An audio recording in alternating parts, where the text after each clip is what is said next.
በጣም ይቅርታ ወንድሜ፣ ትልቅ ስህተት ነው የሰራሁት።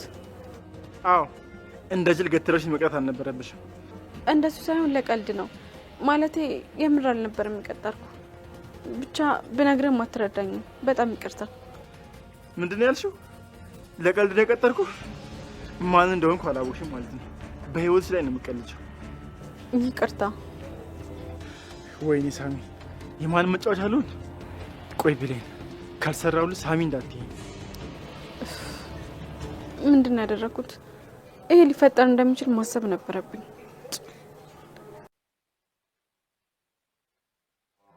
አንቺ ገዳይ፣ አንቺ ነፍሰ በላዋ፣ ሌላ የምትገኙ ሰው እየጠበቅሽ ነው። ገዳይ ገዳይ ነሽ፣ ገዳይ። ዳግም ነው ብታይ እንዴት የተባረከ ልጅ መሰለሽ። አስቤዛ ይዞ መጥቶ የጠየቀኝ እንደው ጠያቂ ያሳጣ።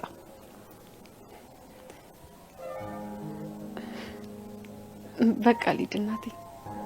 እንዴ ልጄ ገና ከመምጣትሽ ትንሽ አቆይም? አዎ እናቴ፣ በዚሁ ሰልፍ ሰላም ልበልሽ ብዬ ነው። ቤት በጣም ብዙ ስራ አለብኝ። ቻው በቃ።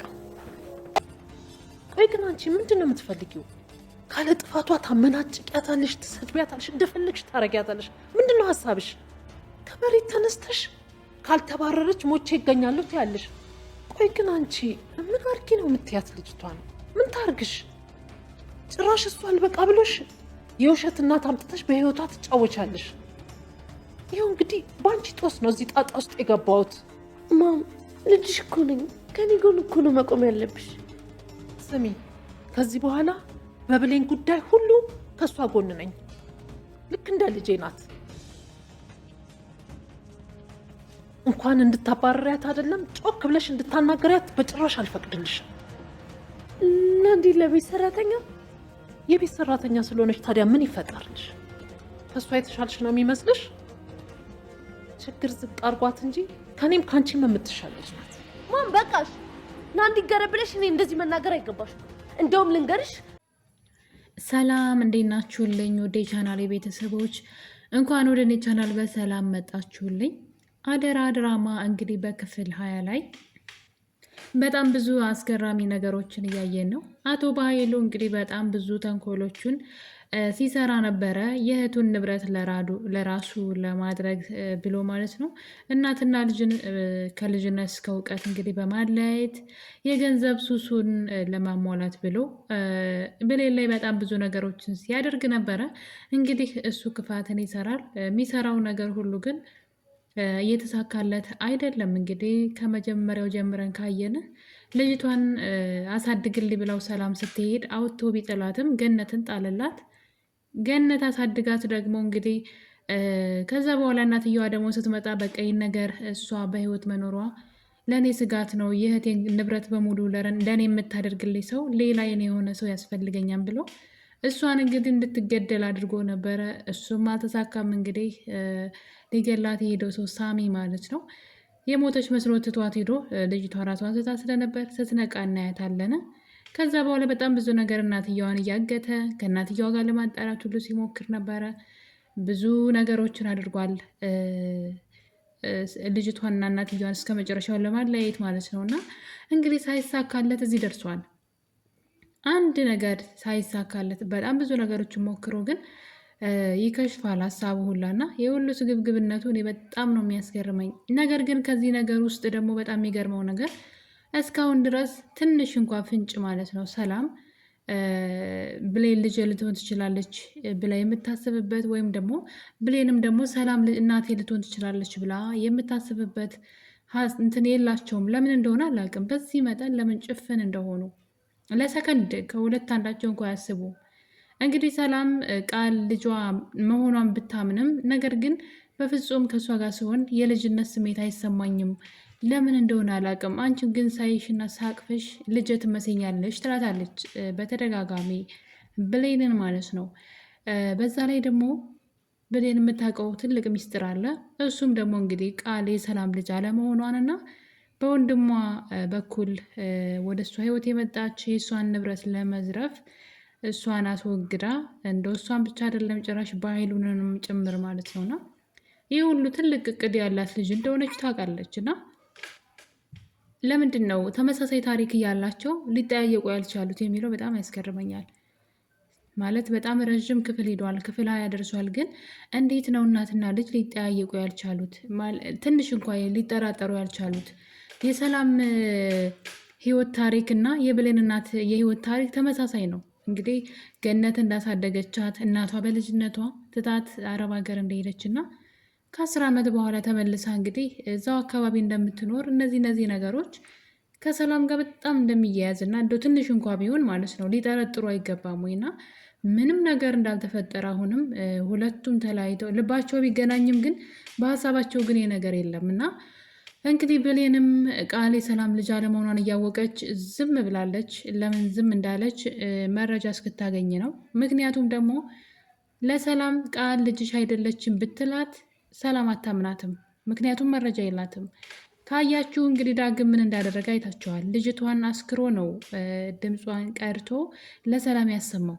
ከዛ በፊት ግን ዳግም ይሄን ነገር ሲናገር ሰላም ራሱ ቤቴን ለቀህ ውጣ ነበር ያለችው። ቤቷን የምትኖርበትን ሳይሆን የተከራየውን ቤት ዛሬውኑ ግቢ ለቀህ ውጣ ብለዋለች። እንግዲህ የተናገረውን ነገር እስኪ ምን ማለት ፈልጎ ነው ብላ ማዳመጥ አልፈለገችም። መረጃ ነው የፈለገችው እና እሱ ግን እንግዲህ ለአጋጣሚ የቀረጸውን ድምፅ ባያሰማት ኑሮ ነገሮች ተደፋፍነው ይቀሩ ነበረ እና ብሌንም ይሄን አስባ ይመስለኛል እንጂ የቃል ተግባርን ማጋለጥ ትችል ነበረ። ምንም አታደርጋትም። በዛ ላይ ደግሞ ቃል ልጇ እንዳልሆነች ካወቀች እንዴት ነው ለምንድን ነው ለራሷ መጠራጠር ያልቻለችው? ከእናቷ ህይወት ጋር ተመሳሳይ ይሄ ታሪክ ያላቸው ሰዎቹ ነው። ከሁለት አንዳቸውም ግን ምንም ሲያደርጉ አላየንም። ትንሽ እንኳን ሊጠረጥሩ ይገባ ነበረ። ሌላው ደግሞ እንግዲህ ሳሚ ብሌንን በጣም ነው የሚወዳት። አሁን ላይ እሷን ከወደድኳት ለእሷ ብዬ ምንም ነገር የማላደርገው ነገር የለኝም እያለ ነው። በዛ ላይ ደግሞ ዳግምም ይወዳታል። ከዳግም ጋር ነው ያለችው። ስለዚህ በዛ ላይ እሱንም እልህ ስለተያያዘ ማለት ነው በግድ ከሱ ላይ ወስዳታለሁ እያለ ነው። ነገር ግን ሳሚ ወደ ብሌን ህይወት ቢመጣ በጣም ብዙ ነገር ይጠቅማታል። ብሌን ስትጎዳ ማየት ስለማይፈልግ እውነተኛ እናቷ ሰላም እንደሆነችና የዳግምም እናት ደግሞ ወይዘሮ ገነት እንደሆኑ ምናልባት ሊናገር ይችላል ለብሌን እንደዛ አይኗን ወደዛ እንድትገልጥ ማለት ነው። ሊያነቃት ይችላል ብዬ አስባለሁኝ። ያለዛ ግን ጭራሽ መረጃውን ምንድነው እየሸፈነ ነው የሚሄደው ለአቶ በኃይሉ እየታዘዘ ማለት ነው። እና የእሷን ስቃይ ከማይ እንደውም የሆነ ጊዜ ካያችሁ በጣም አዝኖላት ማለት ነው ብሌን እያለቀሰች ነበረ። ሰላምን ቃል መታት በሆነ ነገር ራሷን ስታ ነበር እና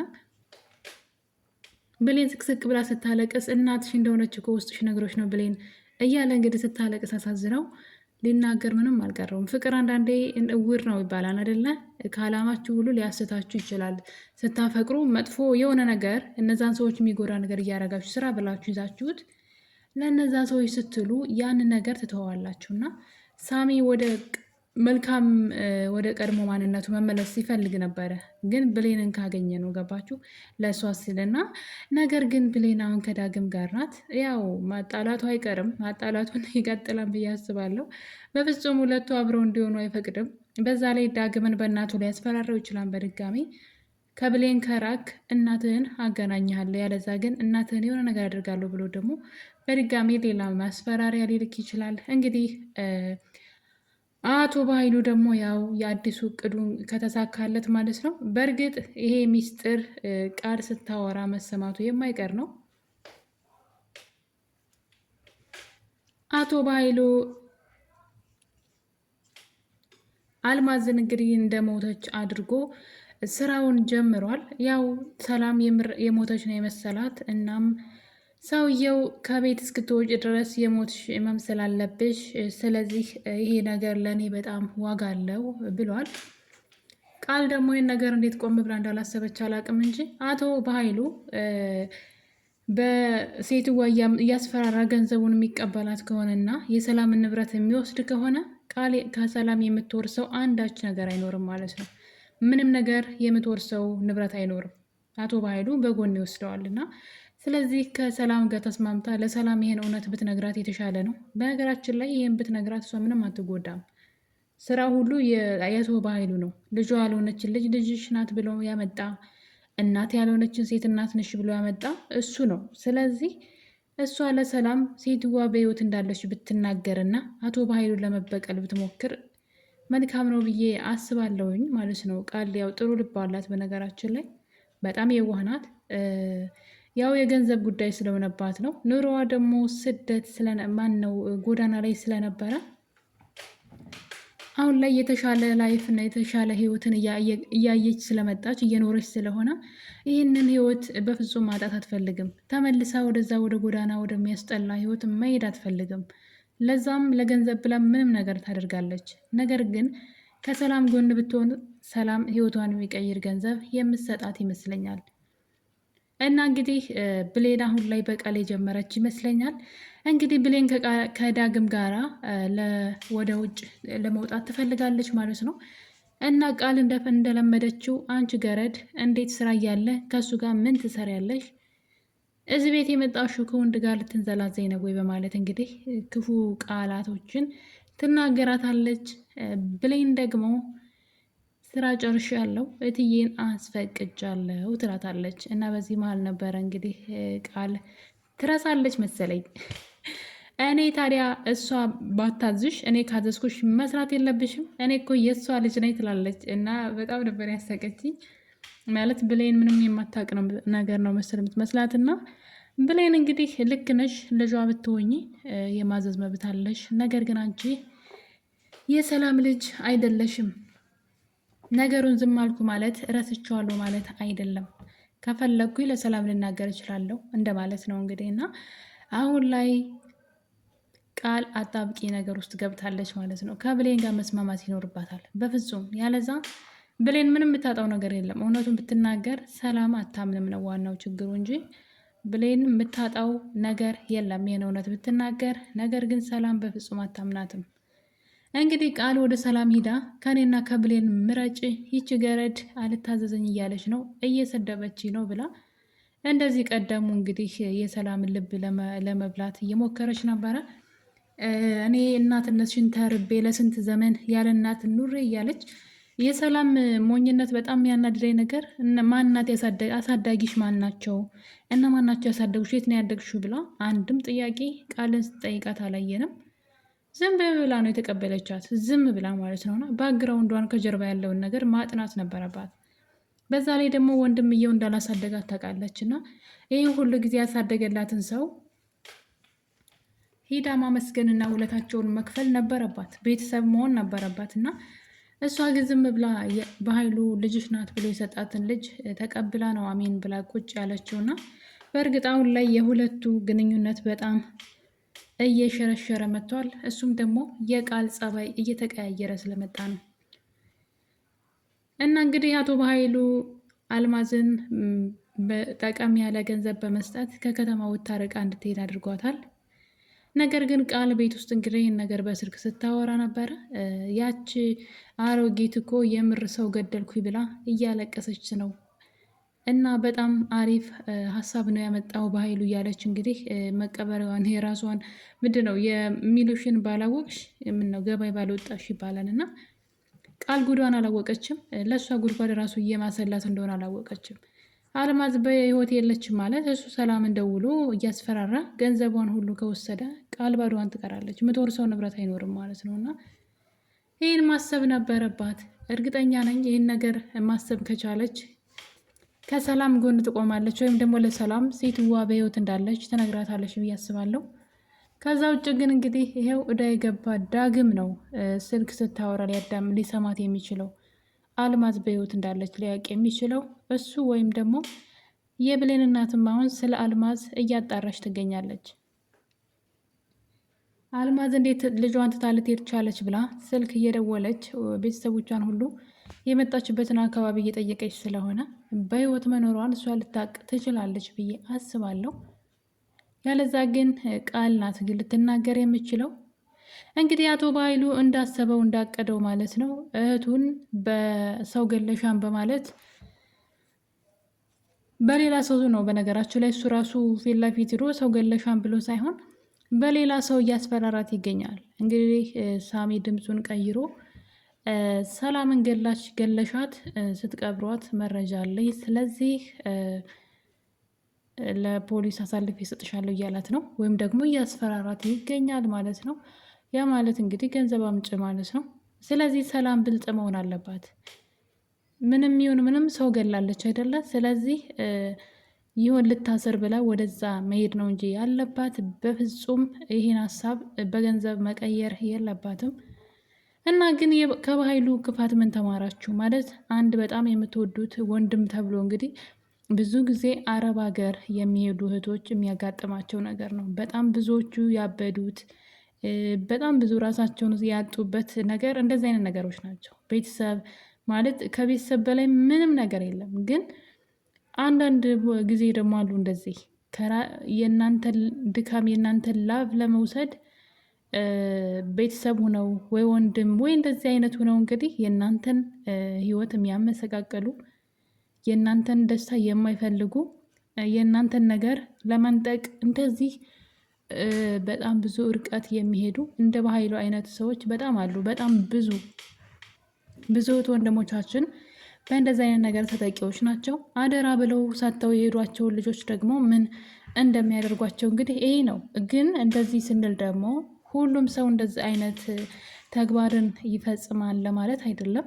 በጣም መልካምና ደጋግ ሰዎች እንዳሉ ሁሉ ልክ እንደ በኃይሉ አይነት ደግሞ ገንዘብ ወዳድና ስግብግብ አይነት ሰዎች ገንዘብ ብቻ የሚታያቸው እንደዚህ ያደርጋሉ። እና የሰላምን ህይወት ካያችሁ በገዛ ወንድሟ ምን እንደደረሰባት ከመጀመሪያው እስከ መጨረሻው ማየት ትችላላችሁ። እንግዲህ ብር ስላላከች ነው ልጇን 1 ዓመት ነው እንግዲህ የያዛት ማለት ነው። ብሌንን 1 ዓመት ይዟት ከቆየ በኋላ እናትየዋ ስልክ አትደውልም፣ ምንም ወሬ የለም። ለ2 ዓመት ብላ ሄዳለች። በዛ ላይ ከስር ገንዘብ እንድትልኪ ከዛ ውጭን የልጅሽን ይዝልሻለሁ ብሏታል። ከዛ ግን ቢጠብቅ ገንዘብ የለም፣ ስልክ የለም። እሷ ደግሞ መጥፎ ሁኔታ ውስጥ ነበረች። ምንድን ያደረገው? ያለ ርህራሄ ማለት ነው፣ በጭካኔ ያችን ህፃን ልጅ አውጥቶ ጣላት መንገድ ላይ ገባችሁ። እና እንደዚህ አይነት በጣም ብዙ ሰዎች አሉ። መልካም ደግሞ በጣም ብዙ ሰዎች አሉና ብዙ ነገር እንማርበታለን ብዬ አስባለሁ። አደራ ድራማ ላይ በተለይ የብሌንና የእናቷ ታሪክ እና ደግሞ የወንድም ተብዬው ዘመር ተብዬዎች እንደዚህ አይነት መጥፎ ሰዎች አሉና እንግዲህ ብዙ ነገር እየተማርንበት ነው ብዬ አስባለሁ። እኔ በበኩሌ ተምሬበታለሁ። እናንተስ ከዚህ ከአደራ ድራማ ምን አተረፋችሁ? ምን እስተማራችሁ? ህይወታችሁ ላይ እንደዚህ አይነት ህይወት የገጠማችሁ አላችሁ ወይ? ሀሳብ አስተያየታችሁን ኮሜንት ላይ ያስቀምጡልኝ። አደራ ድራማ ክፍል 20 እንግዲህ ይህን ይመስል ነበረ። በክፍል 21 በቀጣይ በሌላ ቪዲዮ እስከምንገናኝ ድረስ ለቤት አዲስ የሆናችሁ ሰብስክራይብ እያደረጋችሁ ቆዩ። ነባሮች ደግሞ ይህን ቪዲዮ ከወደዳችሁት ላይክ እና ሼር በማድረግ ለሌሎች አጋሩልኝ። ስለነበረን ቆይታ አመሰግናለሁ። ሰናይ ጊዜ